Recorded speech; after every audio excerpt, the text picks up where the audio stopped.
فتنوں کے دور کی 72 نشانیاں بیان فرمائی. کتنی؟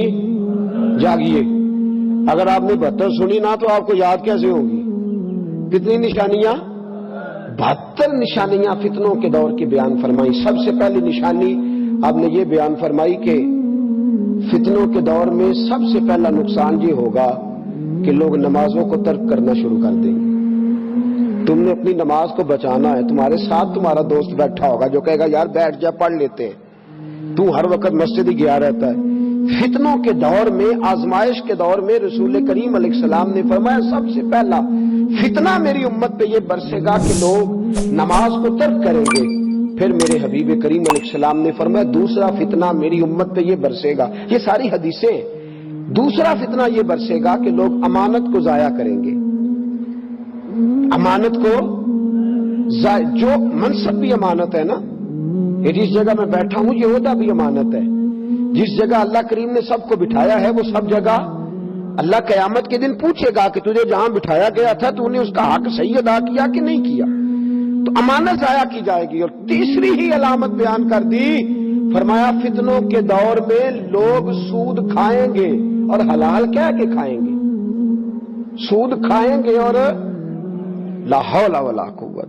کوئی تکافل کا نام دیے جا رہا ہے، کوئی تجارت کا نام دیے جا رہا ہے، کوئی نام دیے جا رہا ہے، کوئی نام دیے جا رہا ہے. اور میرے رسول پاک علیہ السلام نے ایک جگہ فرمایا ایک زمانہ ایسا بھی آئے گا کہ جو سود نہیں کھائے گا اسے سود کے چھینٹے ضرور پہنچیں گے. فتنوں کے دور میں عام ہے معاذ اللہ. بہت سارے ایسے لوگ ہیں جو نمازیں بھی پڑھے جاتے ہیں، جو باقی کام بھی کیے جاتے ہیں اور سود کا دھندا بھی چلائے جاتے ہیں. بینک میں پیسے رکھ کر کے وہاں سے نفع بھی حاصل کیے جاتے ہیں. پوری حکومتیں، پوری سلطنتیں، پوری ریاستیں سود پہ چلنے لگی.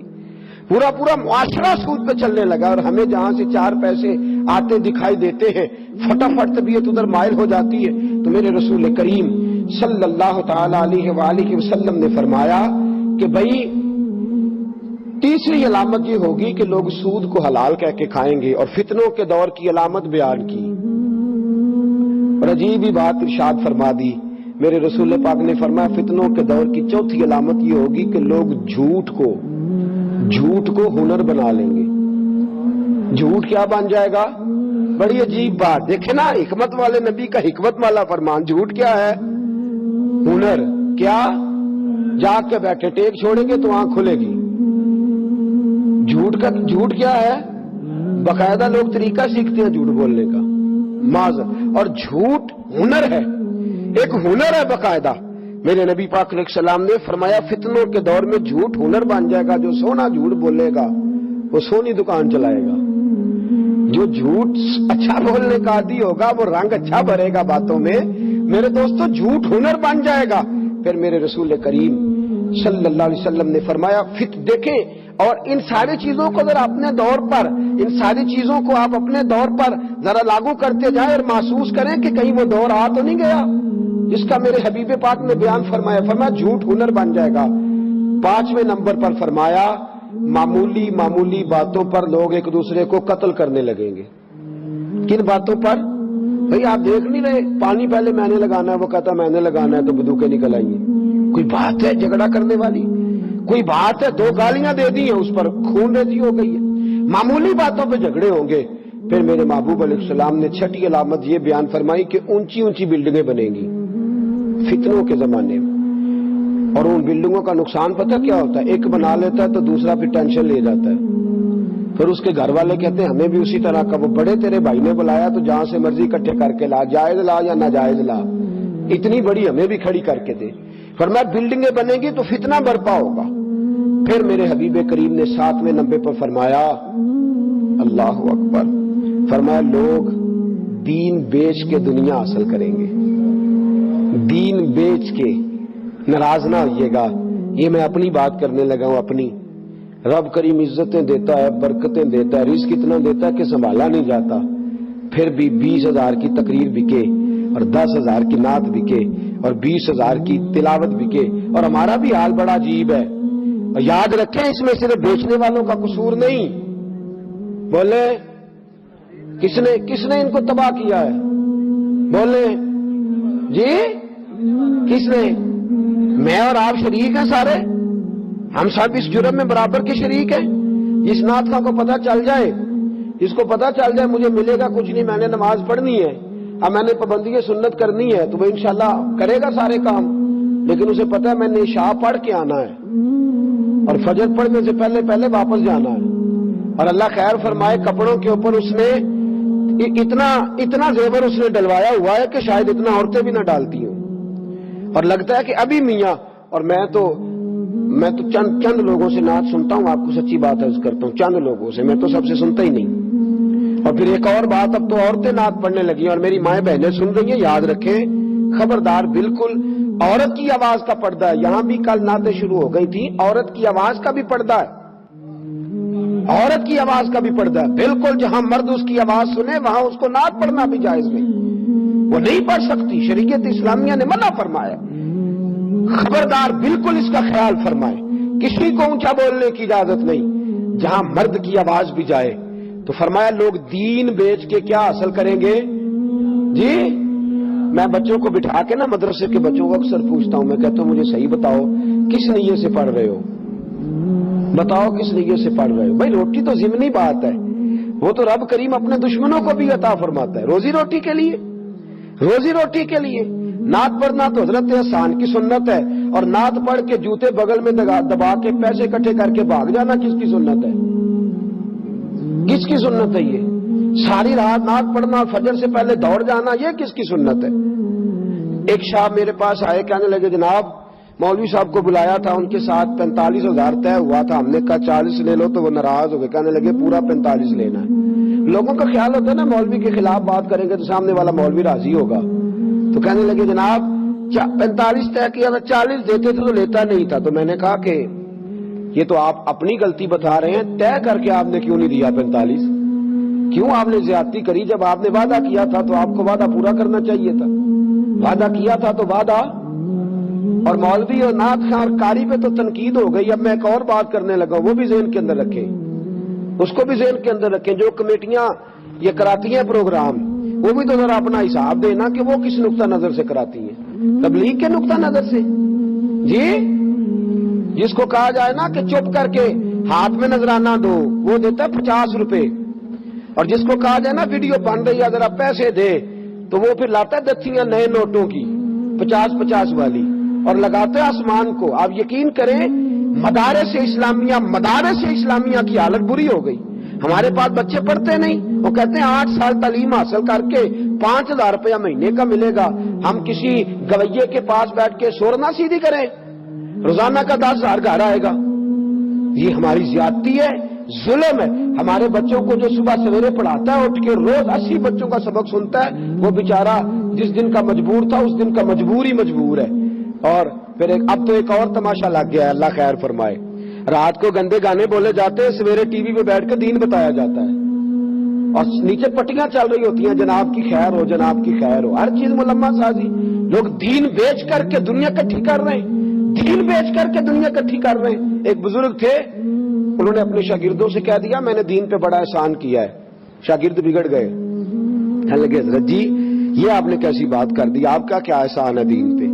فرمانے لگے میرے مرنے کا وقت آئے گا تو پھر مجھ سے پوچھنا. انتقال کا وقت آیا تو لوگ قریب بیٹھ گئے, کہنے لگے جناب مسئلہ سمجھ میں نہیں آیا, آپ نے کیا احسان کیا دین پہ؟ تو آپ فرمانے لگے الحمدللہ کتابیں بھی لکھی, درس بھی دیے, تدریس بھی کی, واعظ و نصیحت بھی کرتا رہا, لوگوں کو رب رب بھی بتاتا رہا, لیکن آج جا رہا ہوں قسم ہے اللہ کی, میں نے 1 منٹ کے لیے بھی اپنے دین کو بنیاد بنا کے دنیا حاصل نہیں کی. میں نے دنیا حاصل نہیں کی اپنے دین کو بنیاد بنا کے, یہ میری نیکی ہے. ورنہ تو لوگوں نے دین کو استعمال کیا, الیکشن لڑے ہیں دین کے نام پہ, یہاں لوگوں نے لوگوں کے جذبات سے کھیلا ہے دین کے نام پہ. تو میرے دوست, میرے رسول کریم صلی اللہ علیہ وسلم نے فرمایا فتنے کی علامت ہوگی دین بیچ کے دنیا اکٹھی کی جائے گی. اور پھر میرے حبیب نے فرمایا 8ویں نمبر پہ فتنے کی علامت یہ ہوگی رشتہ داروں سے بدسلوکی کی جائے گی. پھر فرمایا 9ویں نمبر پر انصاف نایاب ہو جائے گا. پھر فرمایا 10ویں نمبر پر کہ جھوٹ سچ بن جائے گا. جھوٹ, سچی بات کرو تو بندہ ناراض, جھوٹی کرو تو جی, سچی بات کرو تو اور جھوٹ بولو تو جی بھائی ایک بندے نے آ کے نعت سنائی, اس نے کہا جناب میں نے کیسے پڑھی ہے. اب اپنی مرضی کی بات کرے یا اس کی مرضی کی؟ بولے اپنی مرضی کی کرے تو بندہ بگڑ گیا, اور اس کی مرضی کی کرے تو جھوٹ ہو گیا, پھنس گئے نا. بھائی کھانا پکا کے ایک شخص نے کہہ دیا جناب کیسا پکا ہے, تو کیا کرے؟ اپنی مرضی کی بات کرے اس کی مرضی کی.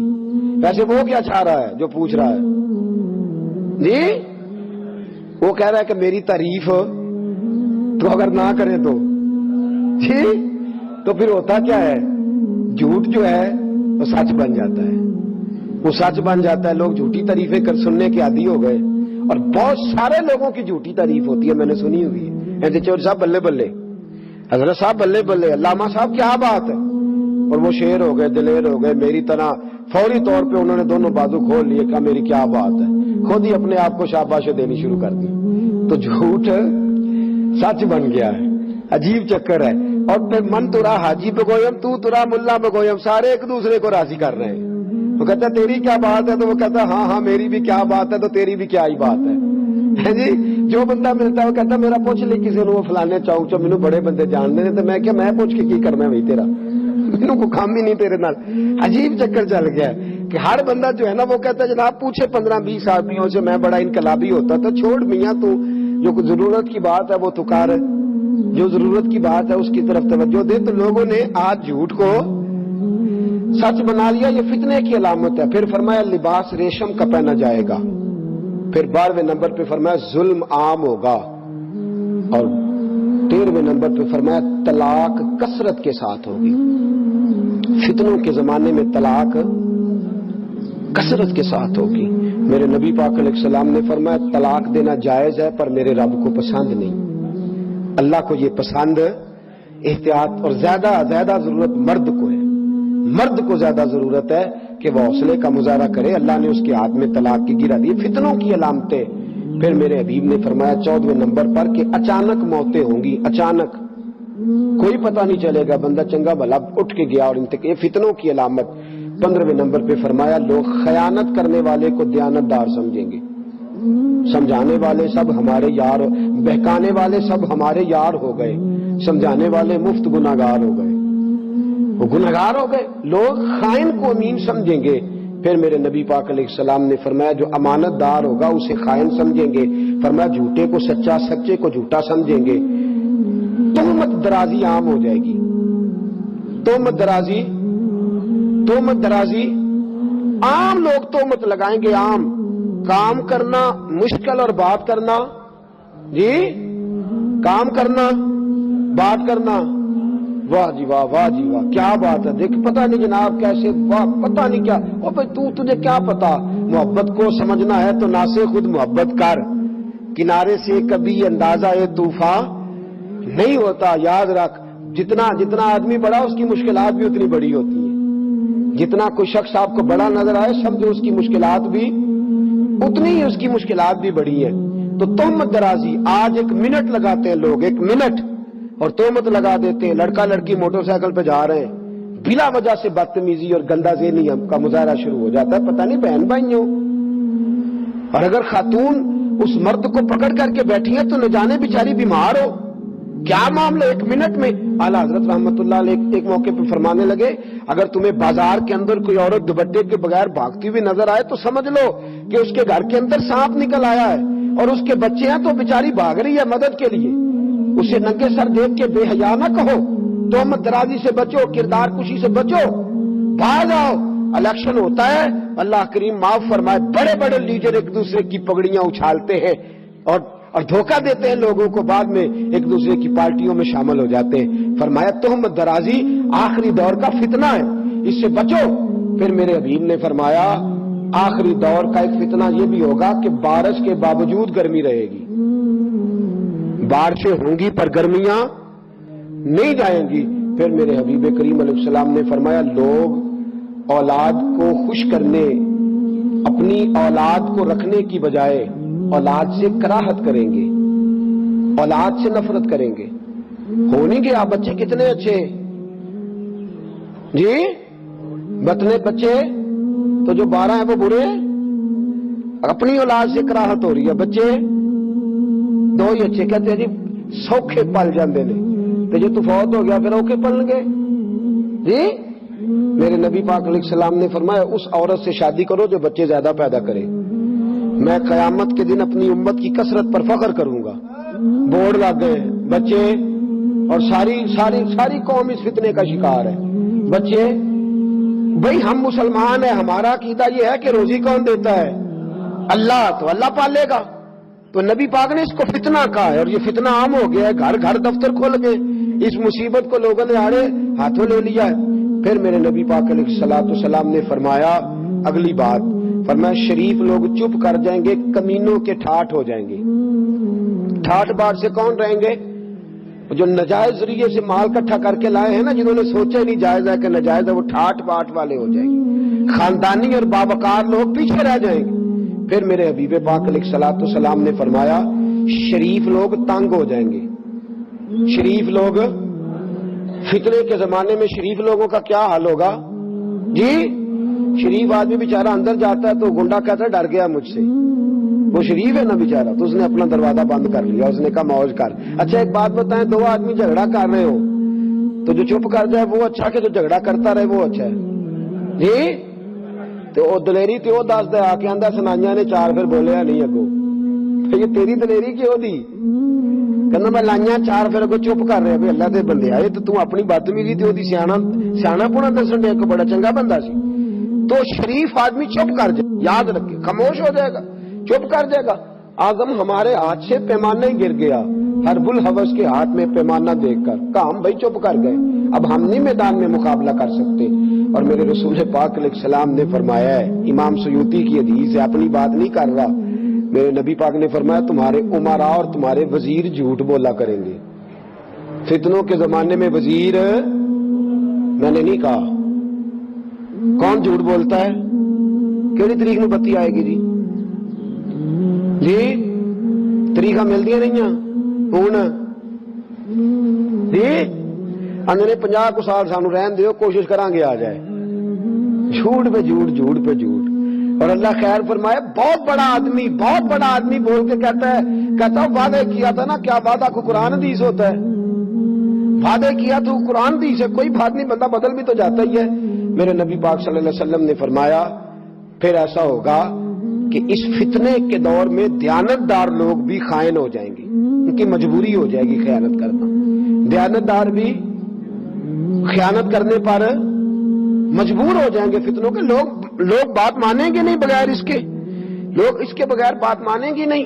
پھر فرمایا تمہارے سردار ظلم کریں گے، وڈیرے ظلم کریں گے۔ پھر فرمایا دین کا علم لینے والے تقوی سے دور ہو جائیں گے، علم ہوگا عمل نہیں ہوگا، باتیں ہوں گی عمل نہیں ہوگا، کردار نہیں ہوگا۔ پھر فرمایا لوگ جانوروں کی کھالوں کا لباس پہنیں گے، لوگ ظاہر کو چمکا لیں گے لیکن باطن کے اندر بڑی بدبو ہوگی۔ پھر فرمایا سونا عام ہوگا، چاندی کی مانگ ہوگی، گناہ زیادہ ہوں گے۔ اور میرے نبی پاک نے فرمایا امن تھوڑا رہ جائے گا۔ امن، فتنوں کے زمانے میں امن نظر آتا ہے آپ کو کہیں؟ امن ہر جگہ، بدامنی ہر جگہ۔ پھر فرمایا قرآن پاک کے نسخوں کو آراستہ کیا جائے گا لیکن پڑھنے والوں کی تعداد کم ہو جائے گی۔ اچھے سے اچھا قرآن چھپا ہوا مارکیٹ میں مل جاتا ہے لیکن پڑھنے والے لوگ، میرے حبیب نے فرمایا مسجدوں میں نقش و نگار ہوں گے، مینار اونچے ہوں گے، دل ویران ہوں گے۔ مینار اونچے ہوں گے اور دل ویران ہوں گے۔ پھر فرمایا شرابیں پی جائیں گی، شرعی سزاؤں کو معطل کیا جائے گا، لونڈی اپنے آقا کو جلیں گی، لونڈی اپنے، کیا مطلب؟ اس کا مطلب یہ ہے کہ ماں کی عزت نہیں لوگ کریں گے بلکہ اس کے آقا بن جائیں گے۔ اماں کو حکم دیں گے بچے اٹھ کے اس طرح کرنا ہے تم نے، اچھا خیال رکھنا، بدل نہ جانا۔ لونڈی ماں کو تو حکم دے رہا ہے، ماں کو تو کہہ رہا ہے کہ میری مرضی پہ چل۔ ماں تو تابع داری کرنے والی شخصیت ہوتی ہے، ماں کو حکم دیں گے میری مرضی کے مطابق تو نے وقت گزارنا ہے۔ پھر فرمایا جو ننگے پاؤں اور ننگے بدن اور غیر مہذب لوگ ہوں گے وہ تمہارے بادشاہ بن جائیں گے۔ تجارت میں مرد اور عورتیں کٹھے بیٹھیں گے، بیٹھتے ہیں کہ نہیں؟ عورتیں مرد برابر ہیں جی؟ الرجال قوامون علی النساء، اللہ فرماتا ہے میں نے مردوں کو بزرگی دیا عورتوں پر. کس نے دی ہے؟ تو جو اللہ کی بات نہ مانے. مجھے اپنے کالج کے دور کی ایک بات یاد ہے، ہمارے ایف اے کے پیپر ہو رہے تھے تو میں بس میں چڑھ گیا، تو لڑکے کافی سارے چڑھ گئے، تو وہ جو بس کا تھا عملہ ان سے کہنے لگا بچیوں سے کہ آپ لوگ نہ چڑھیں، لڑکے چڑھ گئے ہیں تو آپ نہ جائیں، اچھی بات نہیں. تو وہ کیا کہتی ہیں بچیاں جواب میں کہنے لگی ہمارے برابر کے حقوق ہیں، ان کو بٹھایا تو ہمیں بھی بٹھاؤ، ہمارے حقوق. اس نے کہا ٹھیک ہے جناب، مجبور ہو گیا. اسٹوڈنٹ سے ویسے بھی ڈرتے ہیں، حال ہی بڑا برا کرتے ہیں، اللہ خیر فرمائے بچے. تو چڑھ گئی خواتین بھی. اب جب چڑھ گئی نا تو ایک لڑکی بول کے کہنے لگی تمہیں پتہ نہیں کہ لیڈیز کی عزت کرنی چاہیے، بیٹھے ہو جم کے جگہ دو. تو وہ لڑکا بولا کہنے لگا تمہارے برابر کے حقوق ہیں، ہم کھڑے ہو کے جا سکتے ہیں تو تم بھی کھڑے ہو کے جاؤ. تمہارے حقوق برابر کے ہیں نا، ہم اگر کھڑے ہو کے جا سکتے ہیں تو تم نہیں کھڑی ہو کے جا سکتی، تم بھی جاؤ، برابر کے حقوق ہیں. ایک بابا جی بیٹھے تھے، کہنے لگے بیٹیو برابر کے حقوق مانگو گی تو تمہارا نقصان ہو جائے گا. برابر کے حقوق نہ مانگا کرو، عزت والے حقوق مانگا کرو. وہ حقوق مانگا کرو جو رسول اللہ نے تمہارے لیے بیان فرمائے، جو قرآن نے تمہارے لیے بیان فرمائے. مرد عورت کٹھے ہوں گے. پھر فرمایا مرد عورتوں کی نقل کریں گے اور عورتیں مردوں کی نقل کریں گی. پھر فرمایا مرد عورتوں کی اور عورتیں. جی میں پڑھ رہا تھا پچھلے دنوں کہ ماشاءاللہ لڑکے بھی جانے لگے ہیں بیوٹی پارلر، اللہ خیر فرمائے. لڑکے بھی بیوٹی پارلر، اللہ مہربانی فرمائے. ترقی کی نئی راہوں میں عجب نظر آتا ہے، لڑکا نظر آتی ہے اور لڑکی نظر آتا ہے. یہ ہو گیا حال. ہاں جی اللہ کریم ہمیں محفوظ فرمائے. پھر فرمایا مسلمان جھوٹی گواہی دینے کو تیار ہوں گے، صرف لوگ جان پہچان والے لوگوں کو سلام کریں گے اور کسی کو سلام ہی نہیں کریں گے. پھر فرمایا غیر دین کے لیے شرعی علم پڑھا جائے گا. علم تو پڑھا جائے گا لیکن شرعی فیصلوں پر عمل نہیں ہوگا. شرعی فیصلوں پر عمل ایک نواں بہانا کڈیا لوگ آئے کیڑی شریعت عمل کریے جی، کیڑی شریعت عمل کریے. توجہ ہے آپ کی؟ فجر کے فرض کتنے ہیں؟ سارے فرقوں کے نزدیک کتنے ہیں؟ بولے.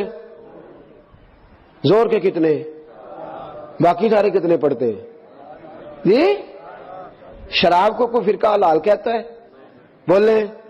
جوے کو تو چلو اتنی تو بات گورنمنٹ مانگے نا، شراب جوے کے اڈے تو بند کرائے نا. نماز کے ٹائم لوگوں کو مسجد جانے کا ہو یہ تو کام کرے نا. اس پہ تو اتفاق ہے کہ نہیں؟ اس پہ اتفاق ہے. ضروریات دین میں سے ہر چیز پر اتفاق پایا جاتا ہے بنیاد پر. قرآن مجید سب کے لیے دستور حیات ہے. سارے کہتے ہیں چور کا ہاتھ کاٹ دو تو نافذ کیوں نہیں کرتے؟ بہانے بازی. شرعی علم ہے پر عمل نہیں. پھر فرمایا میرے نبی پاک علیہ السلام نے آخرت کا کام لوگ نہیں کریں گے، صرف دنیا کٹھی کریں گے. کسی سے میں پوچھ لوں کہ 24 گھنٹوں میں تو دین آخرت کے لیے کیا کرتا ہے تو شاید 15 منٹ کی بات نہ سنا سکے، اور دنیا داری کے لیے رو رو کے تھک گئے لوگ. فتنوں کی علامتیں بیان فرمائی. پھر فرمایا لوگ مال غنیمت کو ذاتی جگیر سمجھیں گے، جس کے قبضے آیا پھر اس نے جان چھوڑی نہیں. وہ بڑا ایک دفعہ لطیفہ بن گیا. کسی نے پوچھ لیا زکوٰۃ کس کس کو لگتی ہے تو ایک سیانے آدمی نے کھڑے ہو کے کہہ دیا جی ایم این اے کو بھی لگ جاتی ہے، وزیر کو بھی لگ جاتی ہے، سب کو لگ جاتی ہے. اس نے کہا تیرا کہنے کا مطلب کیا ہے؟ تو کہنے لگا جس کے ہتھے آئے اس کو لگ ہی جاتی ہے، جس کے ہاتھ چڑھ جائے اس کو بہرحال. لوگ مال غنیمت کو بڑا مال سمجھ کے، اور پھر دیتے کس کو ہے ویسے زکوٰۃ؟ جس نے ووٹ دیے ہوتے ہیں.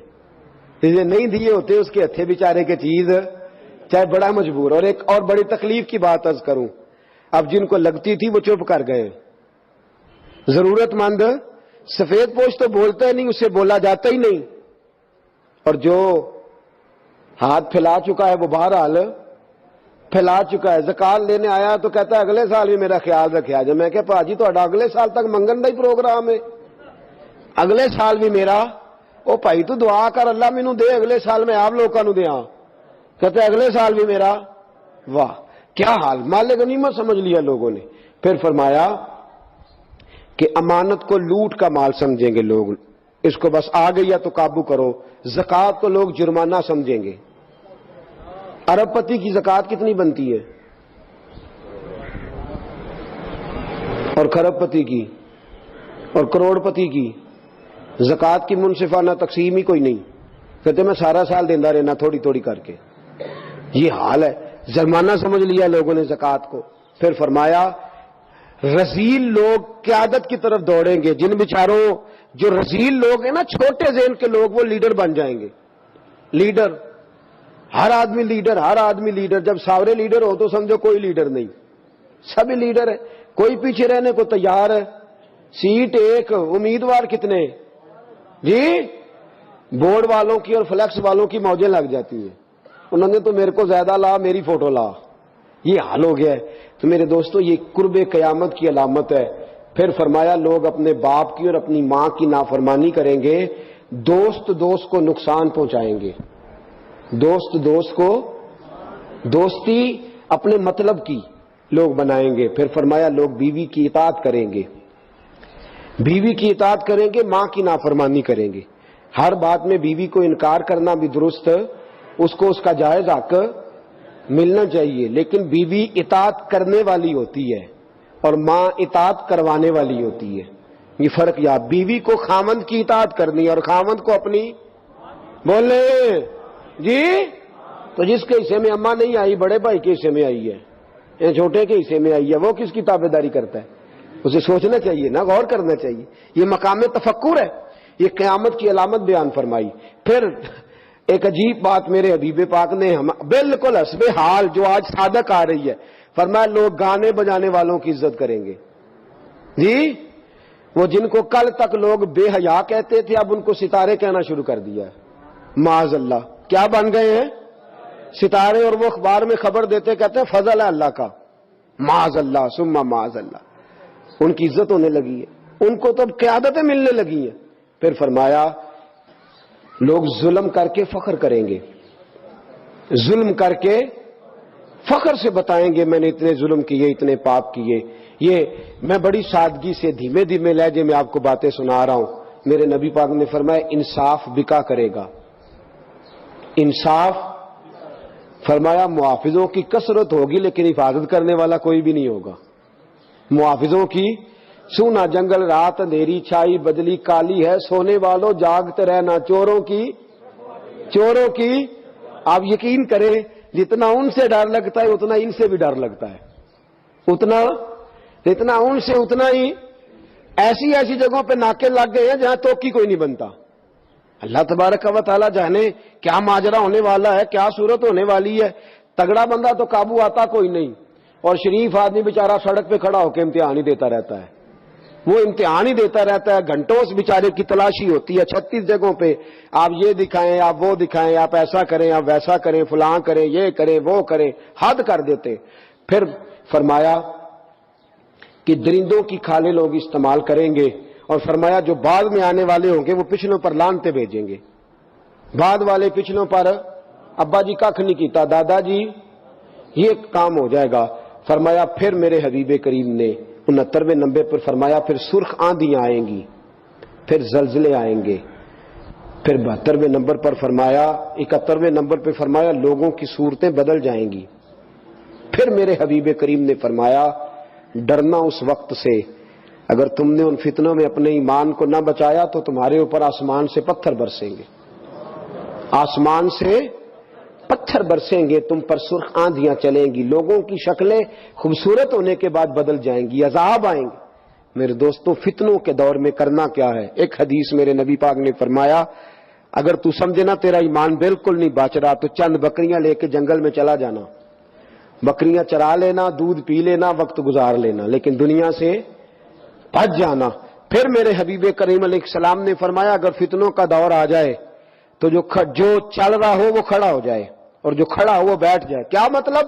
فرمایا جو فتنہ پرور لوگ ہوں ان کے قریب کبھی نہ جائے، ان کے پاس میں ادھر بھی ذرا 10 منٹ دے لوں، میں ذرا اس مولوی صاحب کی بات بھی سن لوں، میں ذرا ادھر بھی. حضرت سیدنا عمر فاروق رضی اللہ تعالیٰ عنہ تورات پڑھیں تو نبی پاک ناراض ہو جائیں، حضرت عمر تورات پڑھیں تو حضور ناراض ہو جائیں اور فرمائیں کہ یہ تو کیا کر رہا ہے. اگر حضرت موسیٰ علیہ السلام حیات ظاہرہ میں ہوتے تو میری پیروی کرتے.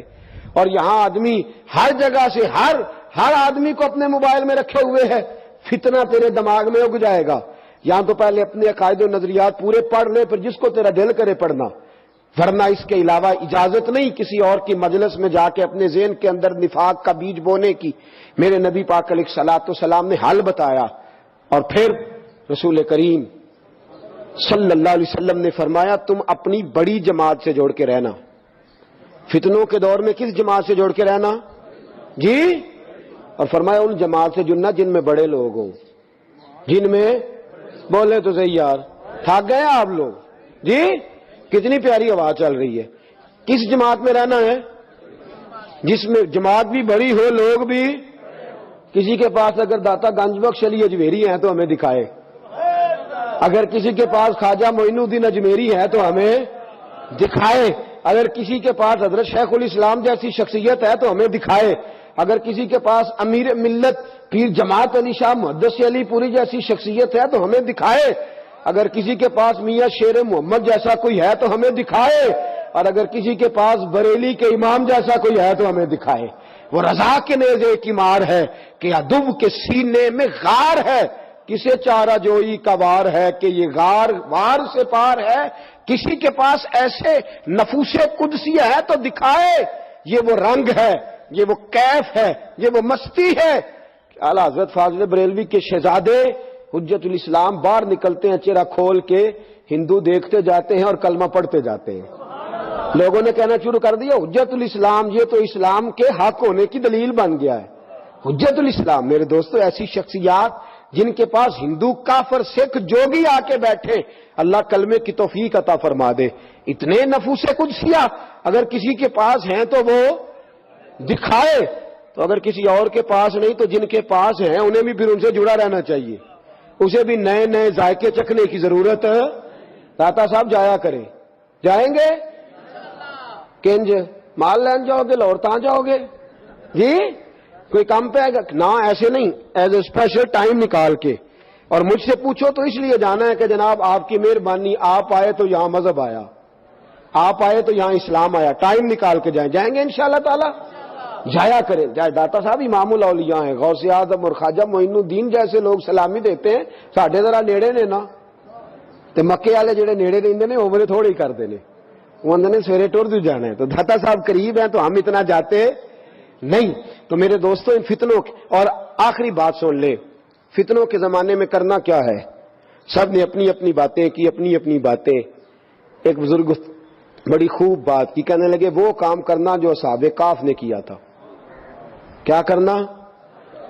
وہ اپنے لوگوں کو لے کے تو ایک کونے میں بیٹھ گئے تھے، فرمانے لگے اس کونے میں تو ان کے ساتھ تو بیٹھا ہوا کتا بھی بچ گیا تھا، تم بھی کسی ولی کے پاس جا کے بیٹھ جانا، تم بھی کسی اللہ والے کے پاس جا کے، یہ قرآن نے رنگ بیان کیا، کسی اللہ والے کے پاس بیٹھ جانا، اس کے پاس بیٹھو گے تمہارے عقیدے مضبوط ہوں گے، وہ تمہارے نظریات کی حفاظت کرے گا، اس کی مجلس تمہارے ذہن پر پہرا بٹھا دے گی، اندر تمہارے کسی بد مذہب کو، بد عقیدہ کو، گندگی کو آنے نہیں دے گا۔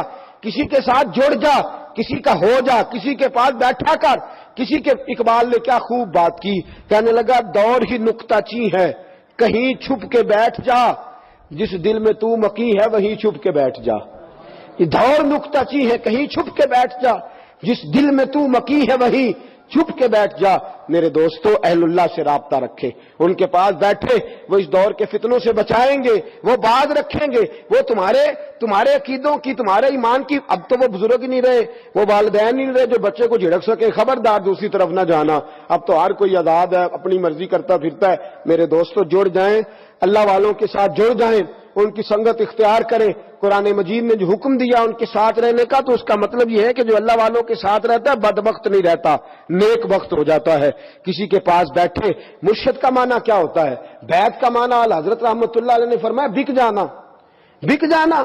پھر جیسے وہ کہے تو پہلے تسلی کر، عقیدہ، نظریہ، سنت، شریعت تسلی کر، پھر تو جب اس کے ہاتھ بک گیا تو پھر اس کی مرضی کے مطابق وقت گزار، وہ تیرے نظریات کی حفاظت کر لے گا، وہ تیرے اوپر پیرے بٹھا دے گا، وہ تجھے فتنوں سے محفوظ کر لے گا، وہ تجھے ان آزمائشوں سے بچا لے گا۔ اور کتنے بڑے لوگ، امام فخر الدین رازی، امام صرف ہم نہیں پڑھتے، ساری پڑھتے ہیں امام صاحب کو، امام فخر الدین، تفسیر کبیر امام رازی رحمت اللہ لکھی، لیکن تفسیر کبیر لکھ کے بھی، وقت کے مفسر اعظم ہو کے بھی انہوں نے بھی ضرورت محسوس کی تو حضرت نجم الدین کبریٰ کے مرید ہو گئے جا کے.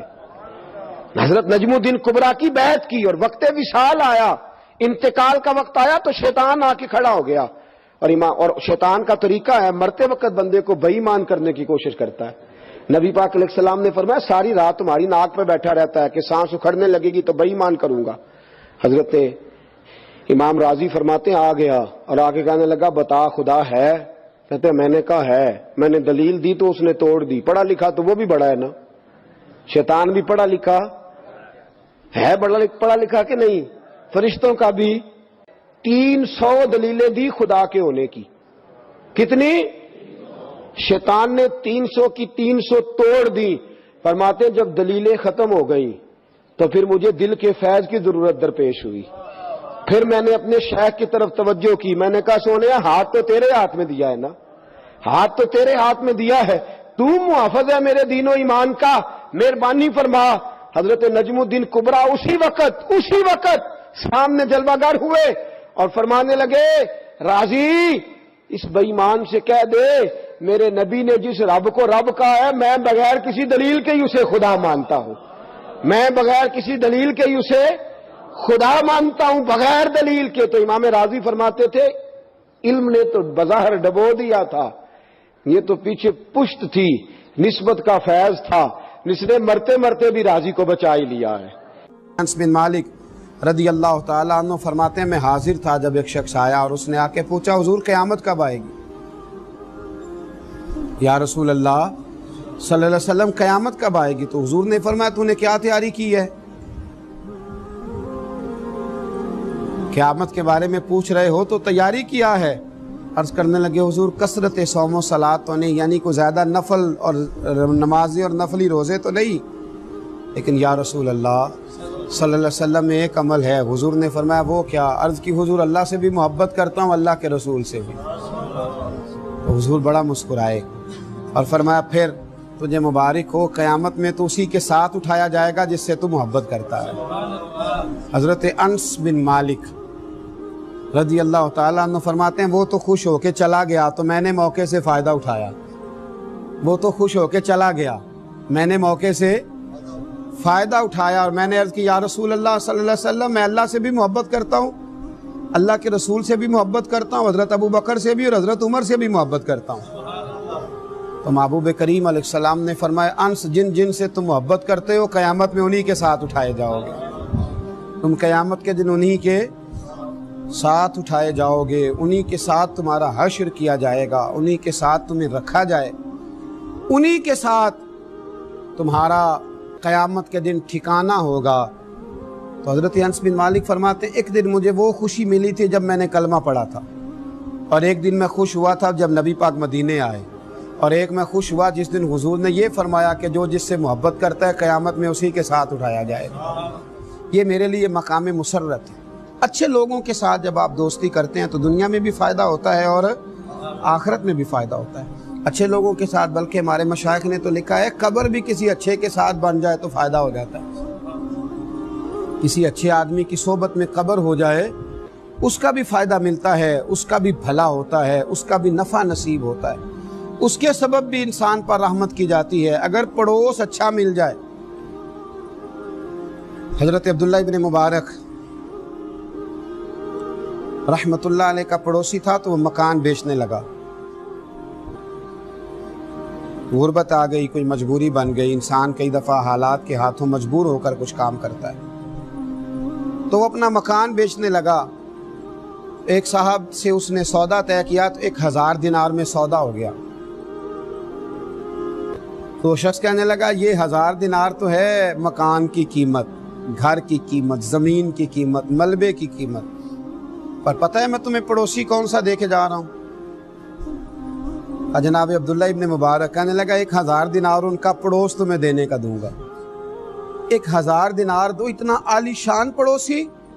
اور پھر مکان بیچنے والا رو پڑا, کہنے لگا یہ وہ والا پڑوسی ہے جس کی برکت سے مجھے دین کی توفیق بھی ملتی ہے اور میرے اوپر اللہ کی رحمتیں بھی نازل ہوتی ہیں. یہ میرا وہ والا پڑوسی ہے. 1000 دینار لوں گا ان کا پڑوس دینے کا کہ اتنا اعلیٰ قسم کی صحبت مجھے میسر تھی. میرے بچے انہیں دیکھ دیکھ کر دین کا رنگ اختیار کرتے تھے، میری اولاد انہیں دیکھ دیکھ کر آگے بڑھتی تھی، تو میں 1000 دینار فقط اس چیز کا لوں گا۔ حضرت عبداللہ ابن مبارک کو جب پتا چلا کہ میرے پڑوسی کے میرے بارے میں نظریات کیا، تو بلایا، فرمایا میاں یہ تو نے کیا کیا، میں کہاں اس قابل ہوں۔ عرض کی حضور میں نے کبھی خوشامد کرنا نہیں چاہی، پر میرے دل سے پوچھ کے دیکھیں آپ کتنے بڑے ہیں۔ کبھی آپ پوچھیں مجھ سے آپ کتنے شاندار ہیں، آپ کی کیا بات ہے، آپ یہاں ہیں تو میں کتنی سکھ میں ہوں، کتنی آسانی میں ہوں۔ تو حضرت فرمانے لگے تو مکان نہ بیچ، تیری جتنی ضرورت ہے وہ میں پوری کر دیتا ہوں۔ اچھی صحبتیں، اچھے پڑوسی، اچھے لوگ، اچھے، لیکن ہمارے ہاں قدر نہیں ہوتی، ہمارے ہاں قدر نہیں ہوتی۔ چراغ کے بالکل نیچے اندھیرا ہو جاتا، دور دراز سے آ کے لوگ فیض آور ہوتے ہیں، لیکن قرب و جوار والے اکثر بے فیض رہ جاتے ہیں، دور رہ جاتے ہیں، چونکہ ہم قدر نہیں کر پاتے۔ اگر اچھی صحبت میسر آئے تو پیار کریں اور دوستی کے حق ادا کرنے کی کوشش کریں، مقدور بر خدمت کریں، مقدور بر آگے بڑھیں۔ لوگ تلاش کرتے رہے وہ زمانہ، دیکھیں نا صحابی کس سے بنتا ہے؟ صحبت سے بنتا ہے۔ صحابی اچھی صحبت سے بنتا ہے، ان کو اچھی صحبت میسر آئی تو وہ صحابی بن گئے، اور جن کو اچھی صحبت میسر آئی صحابہ کی تو وہ تابعی بن گئے۔ بغداد میں بارش نہیں ہوتی تھی، قحط کا زمانہ تھا۔ اب تو الحمدللہ تعالی اللہ تعالی ہمیں فضل فرمائے، قحط نہیں ہوتا، تو جن علاقوں میں ابھی بھی خشک سالی ہو جاتی ہے وہ بیچارے بڑے پریشان ہوتے ہیں۔ اللہ تعالی ہمارے حال پر رحمت فرمائے اور اللہ ہمیں خشک سالی سے محفوظ فرمائے۔ جن علاقوں میں خشک سالی ہوتی تھی وہ بڑے پریشان ہوتے تھے۔ تو بغداد کہہ رہا ہوں، بستام میں نا بارش نہیں ہوتی تھی، خشک سالی ہو گئی، لوگ بڑے پریشان تھے۔ تو ایک بہت بڑا طبقہ باہر نکلا، دعا کے لیے چلتے ہیں، دعا کرتے ہیں۔ بہت سارے لوگ میدان میں آئے، ایک درویش عالم کی قیادت میں۔ ایک نوجوان وہاں نہ اکیلا رہا کرتا تھا، ایک جگہ بیٹھ کر وہ اللہ اللہ کرتا تھا، وہ بھی آگے بڑھا، اور اس نے آگے بڑھ کر کے ان لوگوں سے کہا کہ تم بارش کے لیے دعا کرنے آئے ہو، اگر مجھے موقع دو تو مجھے رب کی رحمت پر امید ہے کہ میرے اکیلے کی دعا کی برکت سے ہی بارش ہو جائے گی۔ عدل کریں تے تھر تھر کمبن، اونچیاں شانہ والے تے فضل کریں تے بخشے جاون، میرے جے منہ کالے تے رحمت دا دریا الہی ہر دم وگدا تیرا، تے جے ایک قطرہ بخشے مینوں کام بن جاندا ہی میرا۔ کہا جناب اگر آپ لوگ بھروسہ کریں تو مجھے امید ہے میرے اکیلے کی دعا پر ہی اللہ رحمت فرما دے گا۔ تو کہا بھئی آپ دعا کر دیں۔ اس شخص نے دعا بڑی عجیب کی، کہنے لگا اللہ جو میری آنکھوں میں جلوہ ہے نا، اس جلوے کی برکت سے بارش عطا فرما۔ جو میری آنکھوں میں جلوہ ہے اس جلوے کی برکت سے بارش عطا فرما۔ ابھی اس نے ہاتھ اٹھائے تھے کہ رب کریم نے فضل فرما دیا، کالی گھٹائیں چھا گئیں، رم جھم بارش ہونے لگی۔ اللہ کریم نے اپنا فضل کرنا شروع کر دیا، پھول کھلنے لگے، کلیاں مہکنے لگی، بادل آہستہ آہستہ برسنے لگے، بات بننے لگی، پھول چٹکنے لگے۔ میرے بھائیوں یاد رکھنا اور سمجھنا اس بات کو، جب کیفیت تھوڑی آگے بڑھی، بارش ہونے لگی، اب جب جل تھل ہو گیا نا سارے علاقے میں، لوگ تو اپنے اپنے گھروں میں چلے گئے۔ جو اہل نظر تھے اس نوجوان کے قریب آئے اور آ کر کہنے لگے میاں ایک بات تو بتائیے، دعا کیا ہوئی کہ یا اللہ جو میری آنکھوں میں جلوہ ہے اس کے صدقے بارش عطا فرما، یہ کیا دعا ہوئی؟ تو اس شخص نے بڑی عجیب بات کی، کہنے لگا ایک دن کے لیے مجھے حضرت بایزید بستامی کی صحبت نصیب ہوئی تھی اور ان کا جلوہ میری آنکھوں میں موجود ہے۔ جب بڑی پریشانی ہوتی ہے نا تو میں اس جلوے کے وسیلے سے دعا مانگتا ہوں، اللہ اپنے فضل سے میری دعاؤں کو شرف قبولیت عطا فرماتا ہے۔ اچھے آدمی کی صحبت اگر آپ کو تھوڑی دیر میسر آتی ہے، تھوڑا وقت بھی میسر آتی ہے، آپ تھوڑا ٹائم بھی اگر ان کی صحبتوں میں رہ پاتے ہیں، اس کے توسل سے اللہ تعالیٰ فضل فرماتا ہے، اللہ کرم فرما دیتا ہے، اللہ آسانیاں کر دیتا ہے۔ اور بہت سارے معاملات ایسے ہوتے ہیں جو آسانی کے ساتھ طے ہو جاتے ہیں۔ میرے رسول کریم صلی اللہ تعالیٰ علیہ وسلم نے فرمایا قیامت کے دن کوئی کسی کے بارے میں رب کریم کی بارگاہ میں اتنے ناز سے بات نہیں کرے گا، اتنی دل جمی اور دل سوزی سے بات نہیں کرے گا جتنی کچھ دوست اپنے دوستوں کے لیے بات کریں گے۔ ایک بات بڑی ضروری ہے، وہ میں نے آپ سے ضرور کرنی ہے۔ ایک آیت ہے قرآن پاک کی سورۃ بقرہ پہلا سپارہ آیت نمبر 120۔ اللہ تعالیٰ نے ایک حد بیان کر دی، فرمایا وَلَن تَرْضَىٰ عَنْكَ الْيَهُودُ وَلَا النَّصَارَىٰ حَتَّىٰ تَتَّبِعَ مِلَّتَهُمْ۔ فرمایا یہ یہودی اور عیسائی تم سے ہرگز راضی نہیں ہوں گے۔ یہ قرآن ہے اور سادہ ترجمہ تفسیر کی بھی ضرورت نہیں۔ یہ معاہدے کر لیں، محبت کے وعدے کر لیں، یہ تم سے راضی نہیں ہوں گے۔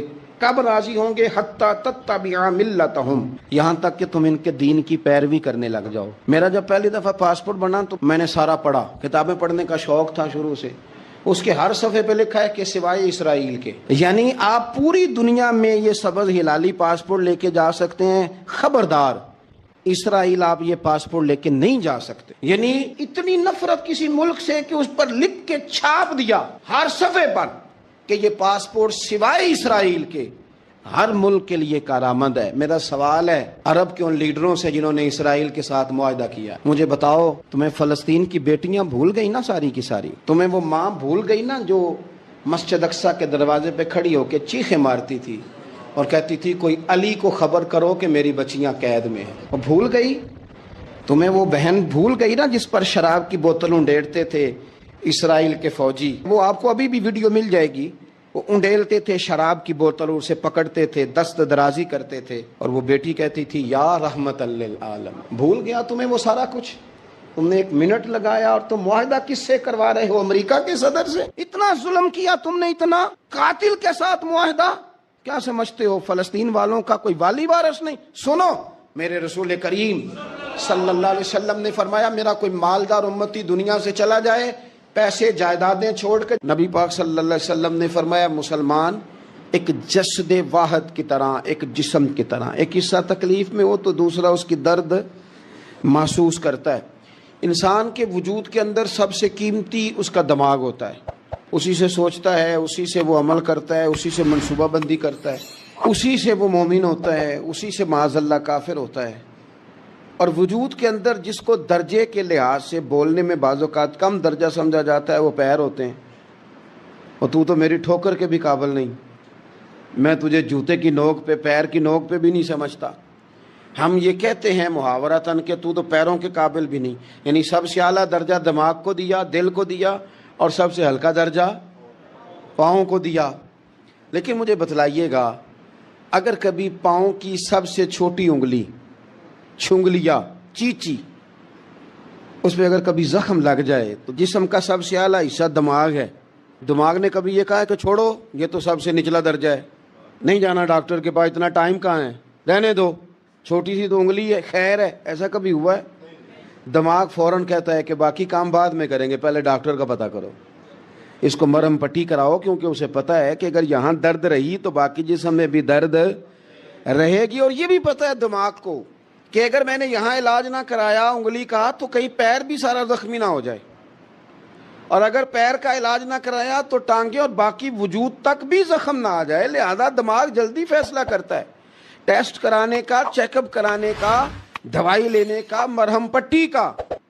اور میرے بھائی مسلمان ایک وجود کی طرح ہے، یہ تو ہو سکتا ہے کچھ مسلمان ملک غریب ہوں اور کچھ کے پاس تیل کے کنویں ہوں، کچھ کے پاس سونے کے پہاڑ ہوں، یہ تو ہو سکتا ہے کہ بعض اوقات یہ وہ سمجھ لیں کہ ہم اعلیٰ درجے کے ہیں، لیکن یہ یاد رکھیں اگر ایک جسم کی طرح ہیں، سوچتے ہیں اور ہیں، کیونکہ نبی پاک نے فرمایا ہے، اگر اس طرح سوچتے ہیں تو پھر میرا خیال ہے کہ جس طرح تیل کے کنویں والے کو اپنی درد ہوتی ہے نا، سونے کے پہاڑوں والے ملک کو جس طرح اپنی درد ہوتی ہے نا، اس طرح اسے کسی کو بیکارت کی نظر سے دیکھنا نہیں چاہیے، چونکہ جسد واحد ہے۔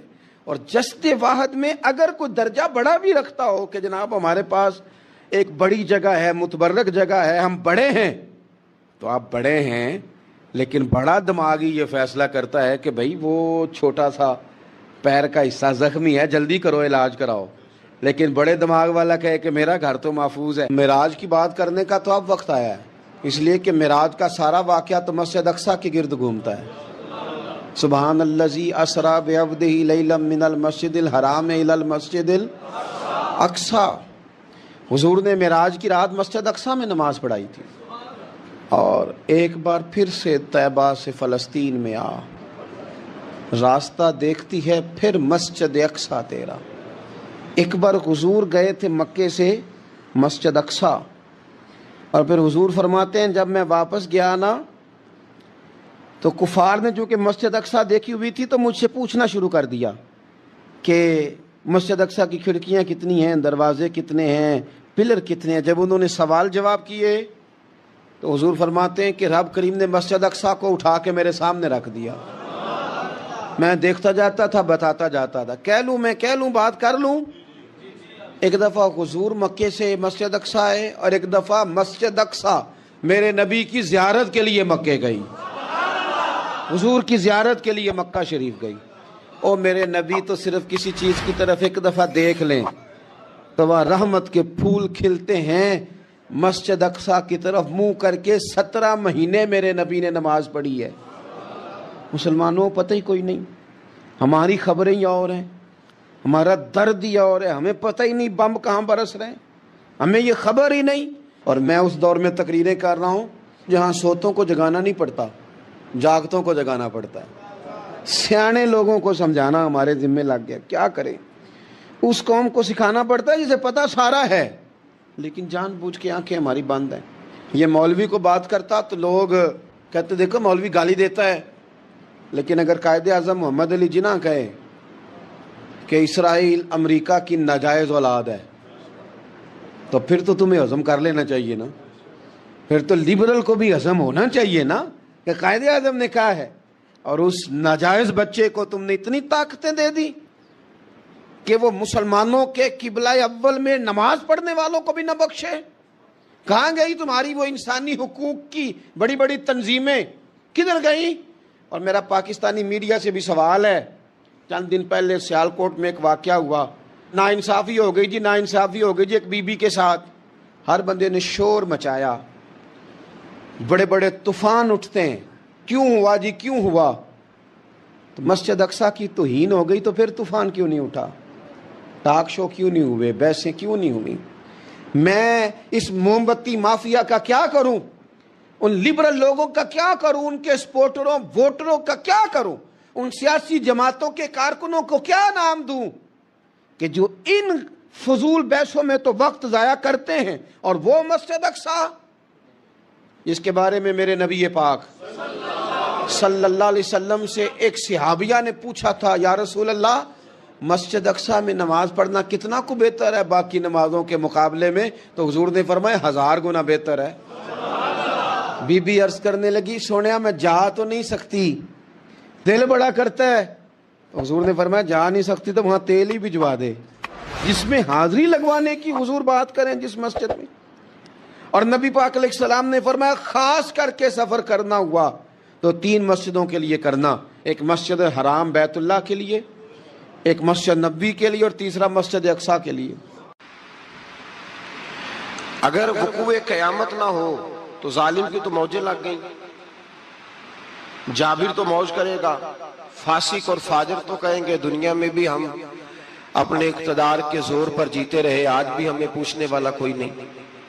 عقلاً نقلاً قیامت کا قائم ہونا ضروری ہے. قیامت قائم ہوگی تو مظلوم کو اس کے ظلم پر داد رسی کی جائے گی اور ظالم کو سزا ملے گی.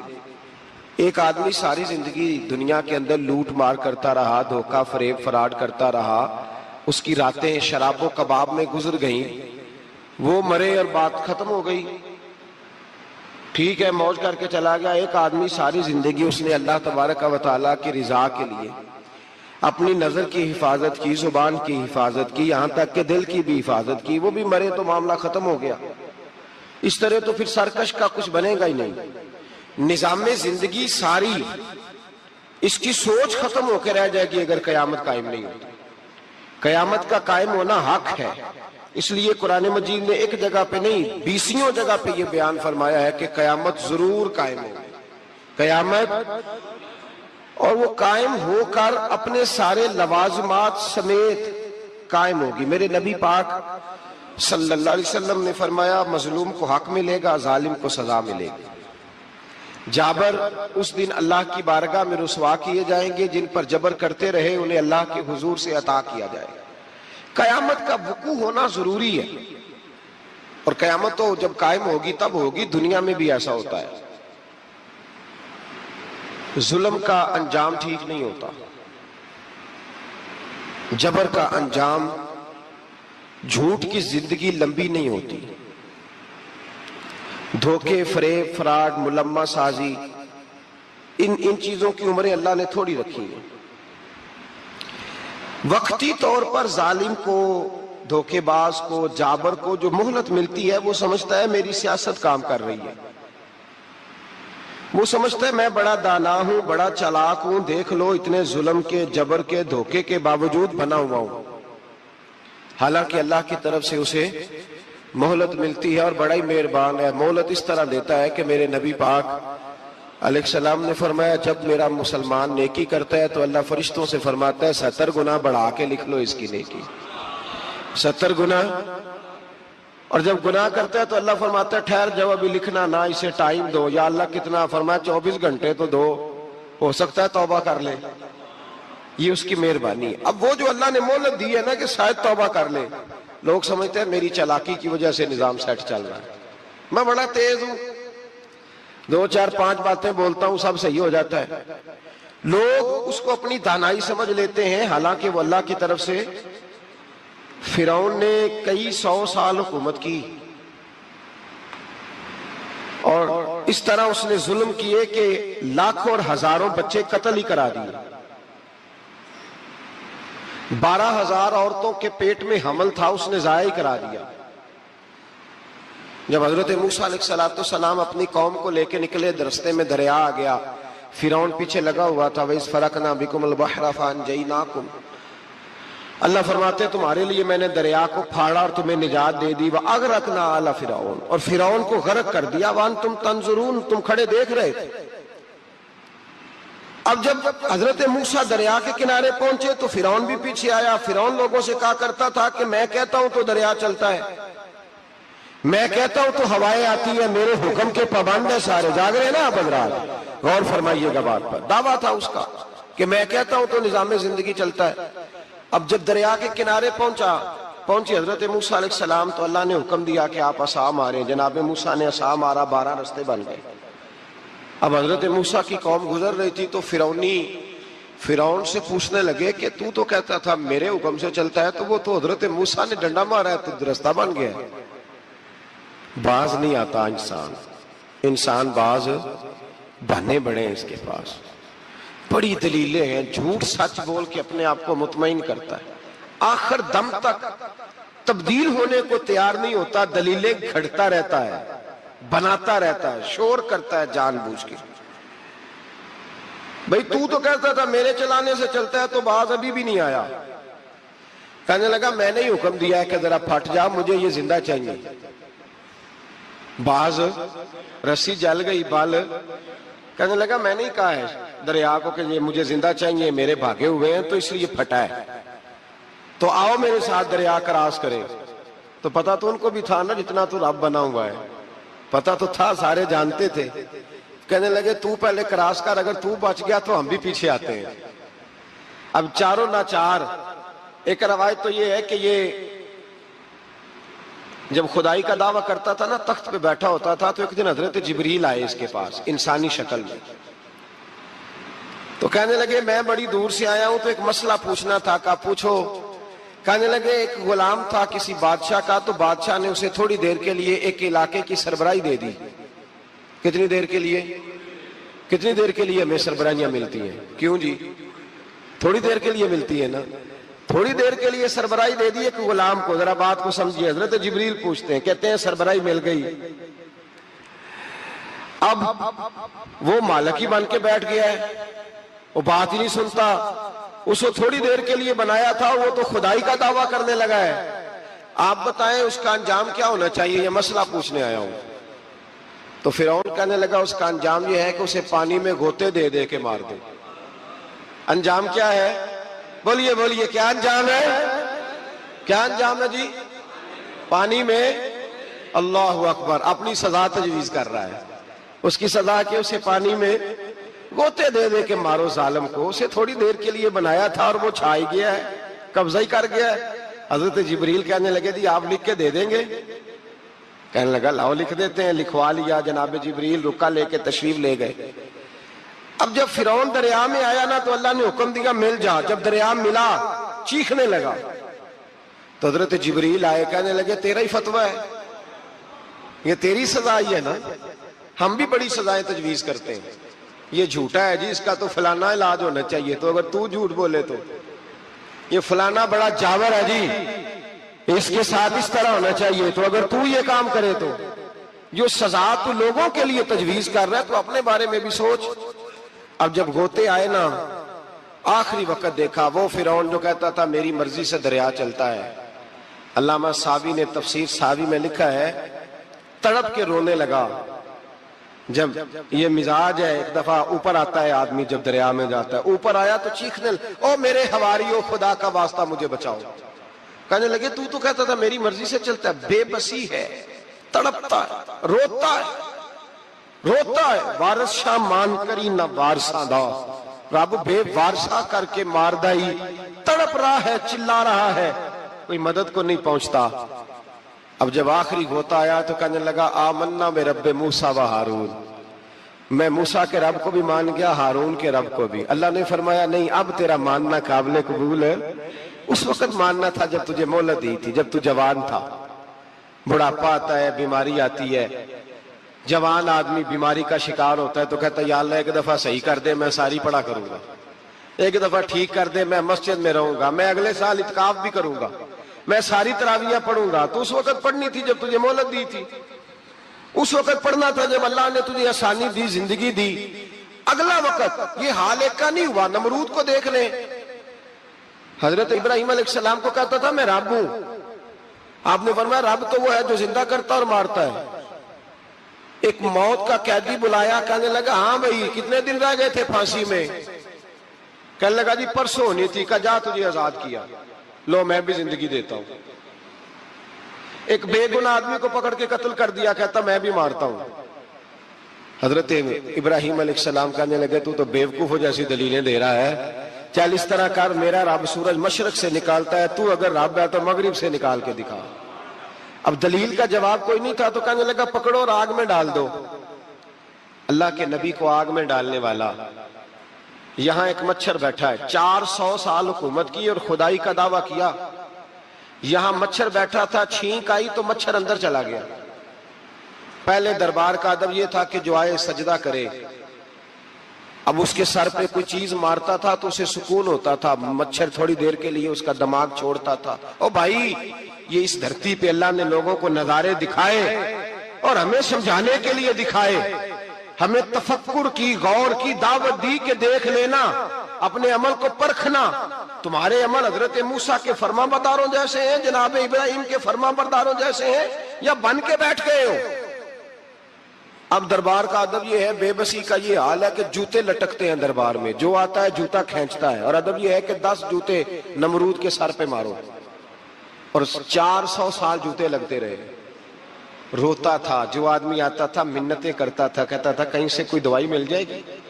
پاگلوں جیسی زندگی گزاری, پاگلوں جیسی سخت. وہ تو حساب, وقوع قیامت تو حساب ہوگا ہی. یہاں لوگ پاگل ہو کے مرتے ہیں, معاذ اللہ, نفسیاتی مریض ہو کے مرتے ہیں. یہاں آخری وقت اتنا سخت آتا ہے کہ دنیا موت کی دعائیں مانگتی ہے. میرے بھائی جب انسان ظلم کرتا ہے تو بھول جاتا ہے کہ شاید مجھے پوچھے گا کوئی نہیں. جب وہ زیادتی کرتا ہے تو بھول جاتا ہے. جب وہ کسی کا حق کھاتا ہے تو وہ کہتا ہے شاید اس کا تو وارث ہی کوئی نہیں جس کو میں لوٹ رہا ہوں. لیکن جب اللہ کی پکڑ آتی ہے, حجاج بن یوسف ظالم تھا, اس نے اچھے کام بھی کیے تھے. قرآن پاک پر زیر زبریں آراب حجاج بن یوسف نے لگوایا. محمد بن قاسم کو ہندوستان سندھ کے علاقے فتح کرنے بھی حجاج بن یوسف نے بھیجا تھا. ساری خوبیاں اپنی جگہ پر, ظالم بہت بڑا تھا. کسی آدمی نے اس کے سامنے